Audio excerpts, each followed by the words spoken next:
Anne Feloy, welcome to the Worthing Podcast. Thank you very much. Tell me first about Olly.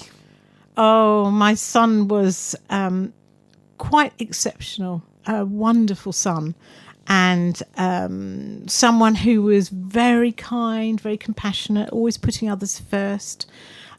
He was very talented and very bright. So, presumably, when you'd heard that he's taken his life, that must have come as a terrible shock.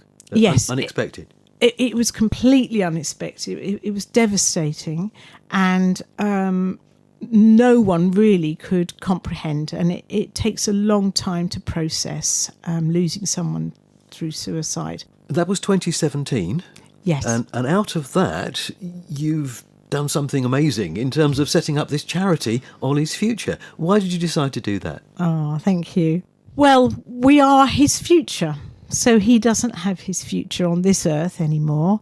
But we wanted to show his love and light and spread the message of how amazing he was.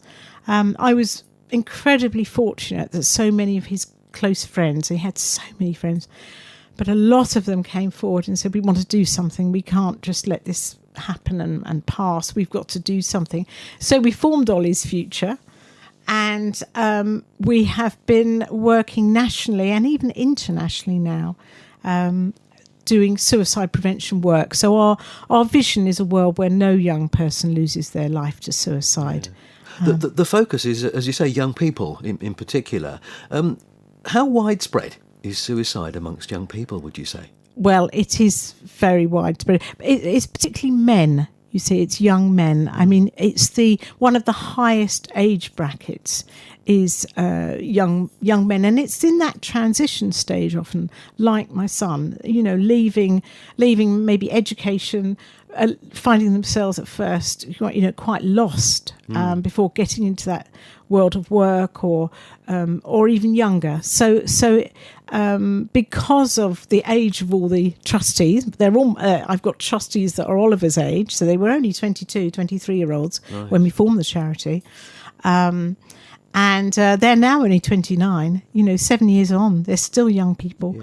But that's why it felt right to focus on young people, and in particular medical school students. So now you've got a thing going with medical students in terms of teaching them about suicide awareness. Can you tell me more about that? Yes, sure. We've set up an initiative called Dr. SAMS, and that SAMS stands for Suicide Awareness in Medical Students. And the reason was really partly because of the experience that Oliver had with his doctor locally, but also because I felt that there needed to be some training for medical students and GPs and doctors. And we're better than when they're at medical school themselves, when they're under a lot of pressure. It's one of the hardest degrees, and there are quite a number of suicides amongst the medical student cohort. But also I felt that they were the ones that were going to be the future doctors. So not only did they need to look after their own well-being and their peers, but their future patients. So I felt like here was these bright young people, they would have related to Oliver, and they are going to be changing the culture, I hope, of the profession to be more caring, more compassionate, and be able to talk about suicide. Yeah. And so many doctors that I've met who are practicing have said, they're not, they aren't trained in it. They're not competent or confident enough. They don't know what resources are outside, out there to offer. So yes, it's quite a big challenge. Sure. I've set myself, but we're getting there. Yeah. Something else that you're doing is you're doing some crowdfunding at the moment to produce a video. Can you tell me about that? Yeah. Yes, Oliver. I always call him Oliver. Everyone knew him as Olly, but a typical mum thing. I was Oliver to me, and he would have been 30 on February the 16th. His birthday was 2 days after he died. Right. So it's a terrible week, not let alone a month. It's a week of anniversaries. And so he took his own life, 30 years ago. So I wanted to do something that was a gift for him. And when he had his gap year, he wrote the most beautiful journals. I can't believe how he managed to do that. He was travelling, he went around the whole of South America, he went to Australia, New Zealand, Thailand. He was doing all sorts of things, and then he was writing everything up. So he left behind these a stash of his journals, which over the years I've gradually typed up with friends, and then I've edited them down, and those are going to be part of the film. So it's a documentary about Oliver, about his travels and his voice, really. And do you hope it will do what?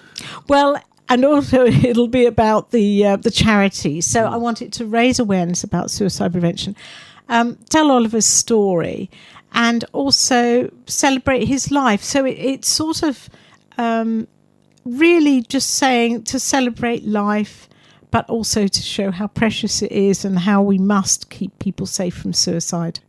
Now, you've had an award just recently, so congratulations, an award from Rishi Sunak, the Prime Minister. Yes. What was that for? Thank you.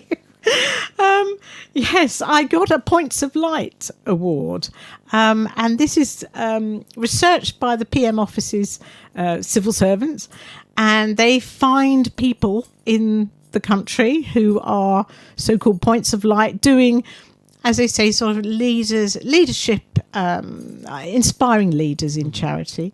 And so it came completely out of the blue. I got an email from the PM office, and I thought it was a scam at first. And then I looked again, thought, no, I will reply. And yes, I've been given this award. And on Friday, I'm going up to number 10 Downing Street, and I'll be delivering the training that I've developed to the PM staff. So the people who work for the Prime Minister Yes. are going to receive the kind of training that you're giving more broadly about Yes. suicide awareness. That's right. I developed a training called Talking About Suicide 10 Tools. It's 90 minutes online, which we've delivered worldwide. But it's 2 hours face-to-face. So they're getting the face-to-face version. I don't deliver it anymore. I have a team of trainers. But one of the trainers who will be delivering it is one of Oliver's best friends. So he's stayed with me all this time, and he's one of the trainers. So we'll be going up together. And we're going to be delivering this to the private secretary, to those very people that work at number 10, who work with Rishi Sunak and Boris Johnson, all the rest over the years. And whether Rishi will be there himself, I don't know, but it's possible. It's possible. Yeah. So, yes, I'll actually get to see what's behind that door that we always see on television. Yeah. Well, I hope that goes really well. Congratulations on the award. Thank you. And thank you very much for coming into the Worthing podcast. Oh, thank you very much. It's been a And pleasure. Feloy, thank you.